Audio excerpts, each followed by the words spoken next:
ప్రియమైన భగవద్బంధువులందరికీ విజయదశమి దసరా శుభాకాంక్షలతో మనం ఈ వీడియోలో శ్రీ ఉమాపార్వతీ సమేత శ్రీ సోమేశ్వర స్వామివారి దేవస్థానం గురించి తెలుసుకునే ప్రయత్నం చేద్దాం. ఈ స్వామివారి ఆలయం ఆంధ్రప్రదేశ్ రాష్ట్రంలోని పశ్చిమ గోదావరి జిల్లా ముక్కామల గ్రామంలో తణుకు పట్టణ సమీపంలో ఉంది. ఈ ఆలయ ప్రధాన అర్చకులు శ్రీమాన్ ఫణికుమార్ శర్మ గారు మనతో మాట్లాడడానికి ఇప్పుడు సిద్ధంగా ఉన్నారు. వారిని అడిగి ఈ ఆలయ విశేషాలు తెలుసుకునే ప్రయత్నం చేద్దాం. నమస్తే గురుగారు. నమస్తే. ఓం నమః శంభవే తమయో భవేత నమః శంకరాయ తమయస్కరాయ చ నమః శివాయ చ శివతరాయ చ. శ్రీ గురుభ్యో నమః. హరి ఓం. ఈ ముక్కామల గ్రామంలో వేయించేసినటువంటి ఉమా సోమేశ్వర స్వామి వారి యొక్క ఆలయం వైశిష్ట్యాన్ని గురించి ఒకసారి మనం తెలుసుకుందాం. ఈ ముక్కామల అనేటటువంటి ఈ గ్రామానికి ఈ పేరు బ్రహ్మగారు వశిష్ఠ గోదావరి నదీ తీరాన లోకల్యాణార్థం చేసినటువంటి యజ్ఞగుండం నుంచి గోదావరి నది ప్రవహించి ఆ యొక్క అగ్నిగుండంలోంచి గోదావరి నది ప్రవహించింది కాబట్టి బ్రహ్మ కుండ క్షేత్రం అయ్యింది ఈ క్షేత్రం. అలాగే ఆ యొక్క యజ్ఞగుండంలోంచి గోదావరి నది ప్రవహించిన మూలాన ఒకే కాడకు 3 కమలాలు ఉద్భవించాయి. అందుగురించే ఈ యొక్క గ్రామానికి ముక్కమల అనేటటువంటి పేరు వచ్చింది. కాలక్రమేణా ఇది ముక్కామలగా ప్రాశస్త్యం చెందింది. ముఖ్యంగా ఉమా సోమేశ్వర స్వామి వారి యొక్క విశిష్టత గురించి తెలుసుకున్నట్లయితే సప్త ఋషుల్లో ఒకరైనటువంటి అత్రి మహర్షి, ఈయన చంద్రుడి యొక్క ఖాతగారు. ఆయన యొక్క అభివృద్ధిని కాంక్షిస్తూ ఉమా సోమేశ్వర ఈ యొక్క స్వామివారిని ప్రదర్శించడం జరిగింది. ఈ యొక్క స్వామివారి యొక్క విశిష్టత ముందరగా మనం తెలుసుకున్నట్లయితే సజ్జోజాత స్వామివారికి 5 ముఖాలు ఉంటాయి పరమశివుడికి. అందులో సజ్జోజాత ముఖలింగం ఈ స్వామివారు సజ్జోజాత ముఖంగా ఉంటాడు. ఇది ప్రముఖంగా ఉన్నటువంటి ఆలయం. ఇటువంటి ఆలయాలు చాలా తక్కువగా ఉంటాయి.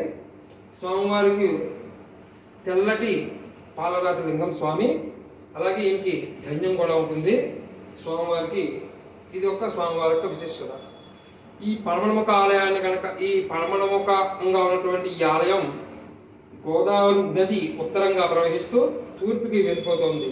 ఇది కూడా శ్రీశైలం కాశీ ఉన్నటువంటి క్షేత్రాలు ఇలాగా ఉంటుంది. అలాగే ఈ యొక్క ఉమా సోమేశ్వర స్వామి వారు భక్తుల యొక్క కొంగు బంగారమై భక్తుల యొక్క కోరికలు తీరుస్తూ చాలా విశిష్టత కలిగి ఉన్నారు స్వామి. అలాగే ఈ యొక్క ఆలయంలో విజయదశమి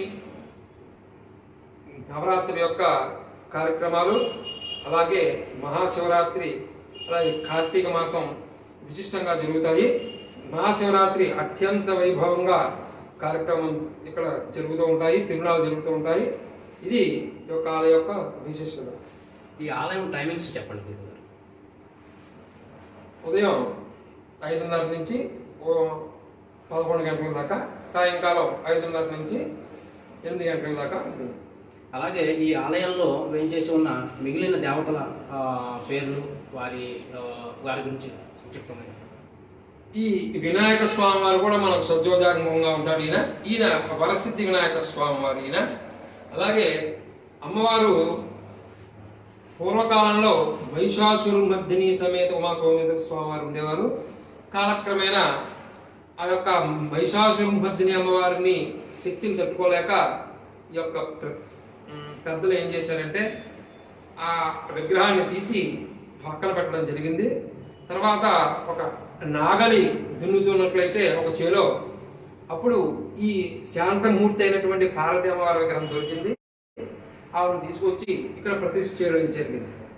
అలాగే వల్లి దేవసేన సహిత సుబ్రహ్మణ్యేశ్వర స్వామి వారు కూడా ఈ ఆలయంలో ఉన్నారు. ఆయన కూడా చాలా ఈయన కూడా సజ్జోజాత్మకంగా ఉంటారు.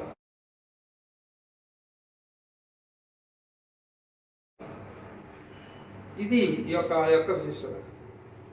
కృతజ్ఞతలండి. చాలా సంతోషం మిమ్మల్ని కలిసి నాకు ఈ దేవుడి గురించి చెప్పినందుకు.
गणपतिं नमामहे कविं कवीनामुपस्मन्याश्रादं ब्रह्मणां ब्रह्मणस्पदानं समन्वतमस्य सादरं श्रीमहागणाधिपतिमहाध्यायामि ध्यानं समर्पयामि आवाहयामि आवाहनोपयामि नवरत्नगजसिंहा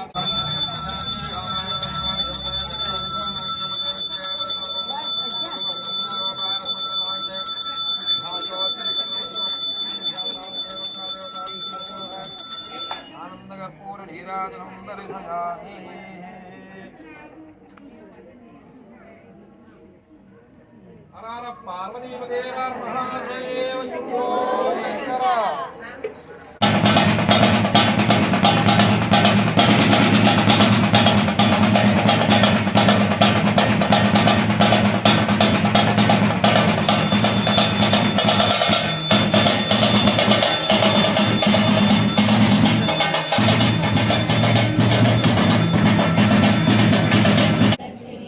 शमयते पापं शमे शत्रुविनाशिनी अर्जुनस्य धनुद्धारी रामस्य प्रियदर्शिनी शमे शमयते पापं शमे शत्रुविनाशिनी अर्जुनस्य धनुद्धारी रामस्य प्रियदर्शिनी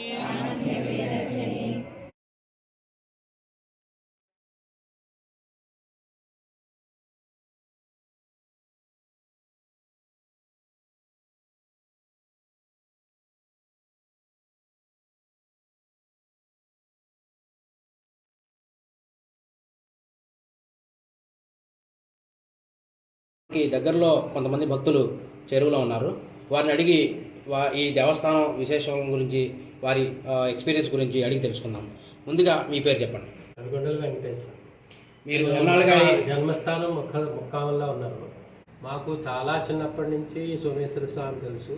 మేము అసలు మామూలుగా ఉడిగవకుండానే చాలా చిన్నప్పటి నుంచి లోపలికి వచ్చి ఆ శివరాత్రి నాడు అభిషేకాలు చేయటం, తర్వాత కార్తీక మాసంలో లక్షపత్రి పూజ అప్పుడు చేయటం అలా చాలా ఉండేది. ఇక్కడ చాలా పెద్ద బ్రాహ్మణ సంఘం ఉండేది. చాలామంది ఇంచుమించు 40-45 కుటుంబాలు ఉండేవి ముక్కామల్లోనే.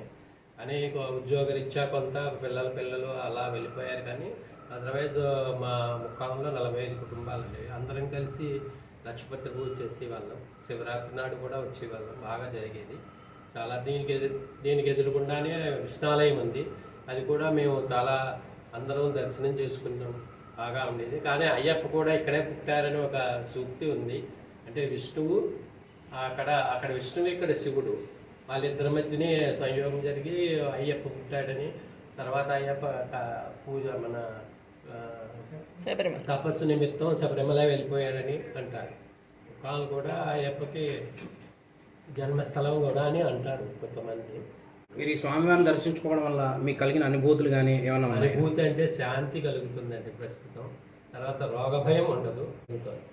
కృతజ్ఞతలు అండి. మీ పేరు చెప్పండి. మీ ఉమ్ముడు అమ్మవారం అండి. మీ దేవురు? మా దేవుడు అండి పక్కన ఉమ్ముడివారి పాలు.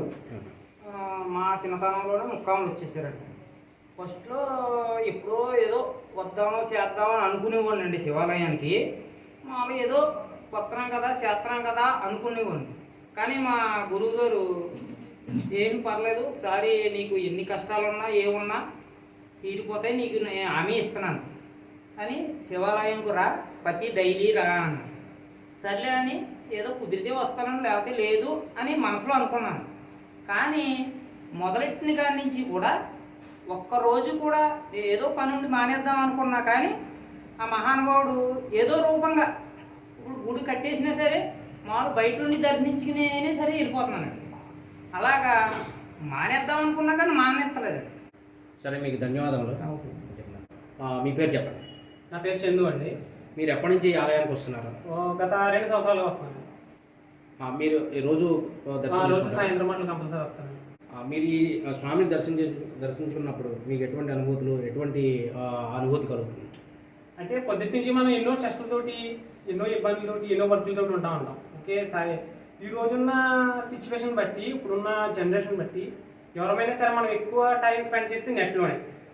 ఒక దేవాలయంకి వెళ్ళడం, ఒక దర్శనం చేసుకోవడం, ఒక 10 నిమిషాలు 20 నిమిషాలు కూర్చుని ఇప్పుడు ఏదైనా సేవ చేసుకుందాం అనుకునే వాళ్ళు ఈ మధ్యకాలంలో తక్కువ అయిపోయారు. ఎవరు బట్టి వాళ్ళందరూ ఇంటర్నెట్లోనే గడిపేస్తున్నాం ఉన్న టైం. సో మనం వచ్చి ఒక 10 నిమిషాల్లో ఈ గుడిలో ఏదైనా సేవ చేసుకున్నా లేదా ఒకసారి దర్శనం చేసుకుని వెళ్ళిపోయినా మనసు ప్రశాంతంగా ఉంటుంది. ఫస్ట్ ఆఫ్ ఆల్ ఎన్నో కష్టంతో ఎన్నో ఇబ్బందులతో ఉంటున్నారు. సో దయచేసి నేను చెప్పగలిగింది ఏంటంటే సరే ఎవరైనా సరే ఇలాంటి ఇబ్బందులతో ఉన్నా రండి, గుడి దగ్గరికి వచ్చి ఒక 10 నిమిషాలు ఒక పావుగంట సేపు దర్శనం చేసుకుని కూర్చుని మనసు ప్రశాంతత చేసుకుని వెళ్ళండి. మీ ప్రాబ్లం ఆటోమేటిక్గా సెట్ అయిపోతాయి. ఇప్పుడు భగవంతుడు అయిన వాడు మన కష్టం పూర్తిగా తీయకపోవచ్చు, కానీ ఆ కొండంత కష్టాన్ని కూడా గోరంతగా చేసి మనకి ఎవరో ఒకరి ద్వారా ఏదో ఒక సలహా అయితే గ్యారంటీగా దొరికింది. మీరు ఎటువంటి సేవ డైలీ ఈ స్వామివారు మేము చేస్తారు? సాయంత్రం మాటలు వచ్చి ఏదో కాసేపు ఒక 15 నిమిషాల పాటు కూర్చుని అది తీసేసి నిర్మాల్యం ఏదైతే ఉందో అది తీసుకుని నేను కాలంలో వేస్తాను. అదే నేను చేసే సేవ, అంతకుమించి నేను చేసేది ఏమీ లేదు. ధన్యవాదాలండి, మీరు చెప్పినందుకు చాలా సంతోషం. Thank you.